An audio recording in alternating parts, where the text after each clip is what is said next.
First story, let me lay it out for you. Engaged for about 6 months. Everything seemed hunky-dory until I started noticing some weird vibes from my fiancée.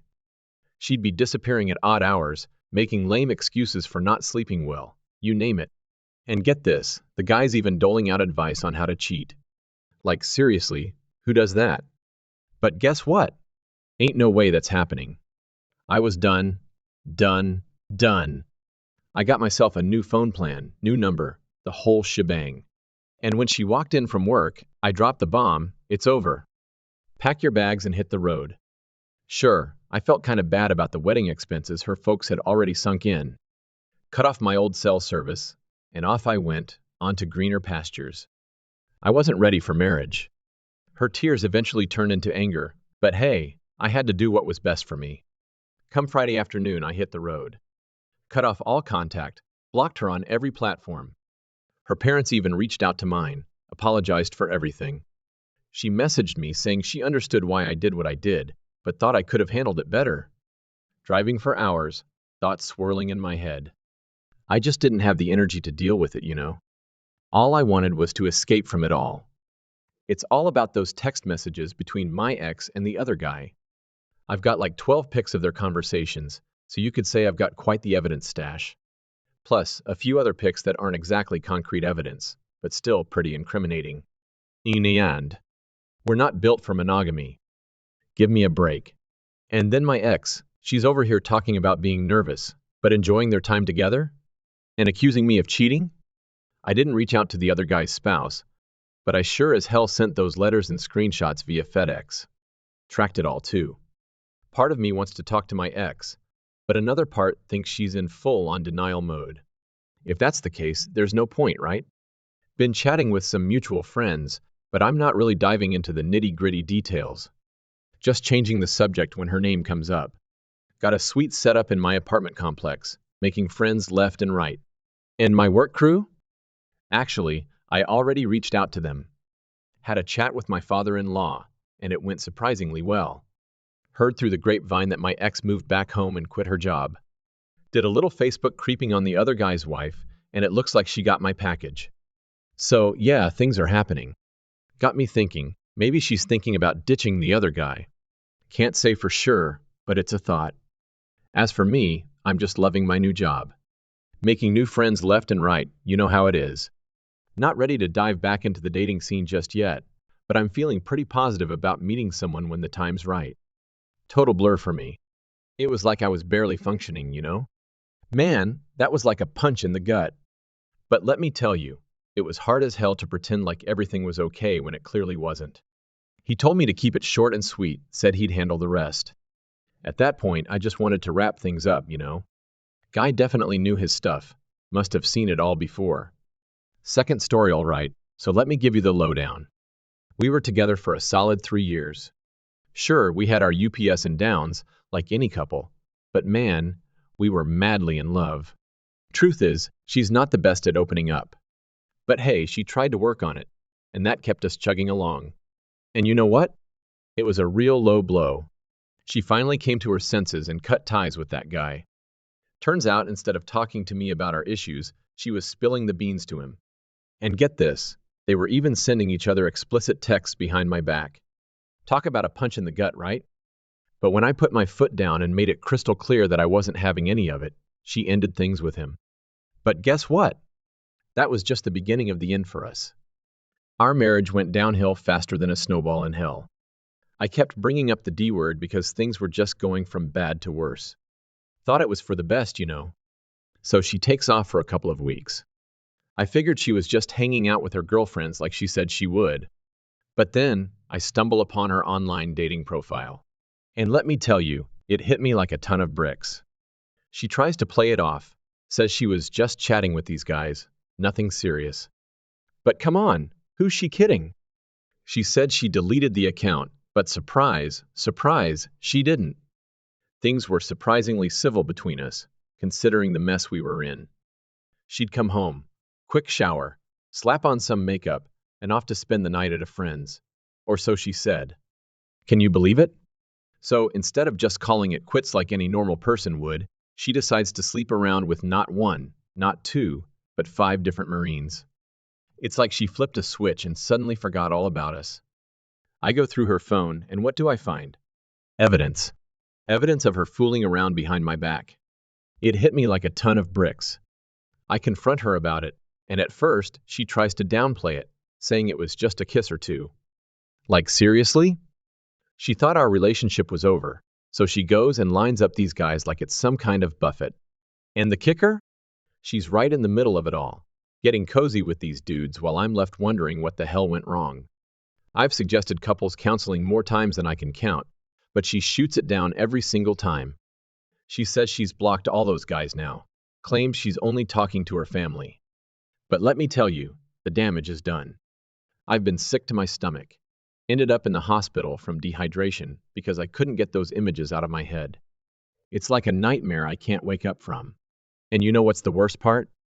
She stopped being close with me halfway through those 2 weeks, like she didn't give a damn about us anymore. She keeps saying those guys found her attractive, like that's supposed to make it all better. But let me tell you, knowing that 5 other Marines had their way with my wife, it just tears me apart inside. So, where do I go from here? Can this relationship be salvaged through counseling and hard work, or will I always feel sick at the thought of what she did? She says she's committed to fixing things, but can I really trust her after everything that's happened? My parents think I should cut all ties with her. But hers? Well, they're a bit more understanding, thinking there might still be a chance to mend things. It's like I'm stuck at a crossroads, not sure which way to go. Update's been a hot minute since my last crazy post, like over 3 years ago. I was seeking some advice to help me deal with my failing marriage. Looking back now, it's crystal clear how it had to end. But back then, let me tell you, things were a hot mess. When you're knee-deep in a relationship, it's like your whole world revolves around it. Inside jokes, favorite spots to eat, all that jazz, it becomes a part of you. So when things start going south, it's like your whole world gets flipped upside down. Now, did I take everyone's advice and bail out of the relationship right away? But hey, that's life for you, right? So there I was, pouring my heart out on the internet about my messy situation, which, by the way, I showed her. And you know what? She strangely loved it. Go figure. But then, on the flip side, there's this other voice, the one that's all like, screw it, I'm going to seek revenge and sleep around while filing for divorce. Maybe there's still hope for salvaging our relationship, you know? So off we go to these counseling sessions, hoping to iron out our issues and patch things up. But here's where things take a wild turn. We end up at her mom's place for this bizarre group intervention and counseling session. And let me tell you, according to them, neither of us were at fault. Yeah, you heard that right. They're all like, oh, it's not your fault, sweetie. And it's not his fault either. Seriously? Talk about frustrating. But hey, despite all the drama, I'm trying to be the bigger person here. I'm putting in the effort, believing in working things out instead of throwing in the towel like some folks do. Or so they say, right? But guess what? Surprise, surprise! She never actually stopped talking to those same guys.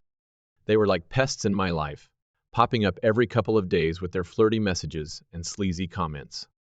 Joey, Tyler, Matt, you name it, they were all in on it. I was fuming, I was furious, and I was done playing games. It wasn't just about closeness anymore, it was full on dating behind my back. And let me tell you, the mere thought of her choosing to leave me after everything we've been through was enough to push me over the edge. So I laid down the law. I told her she had the day, while I was at work, mind you, to pack her things and hit the road for good. And when I walked back into that empty apartment later that day, let me tell you, it was like a weight had been lifted off my shoulders. But here's the kicker, we were still technically married. And you know what? I thought, screw it, time for some payback. So I did what any self-respecting adult would do. I tried my hand at some one-night stands.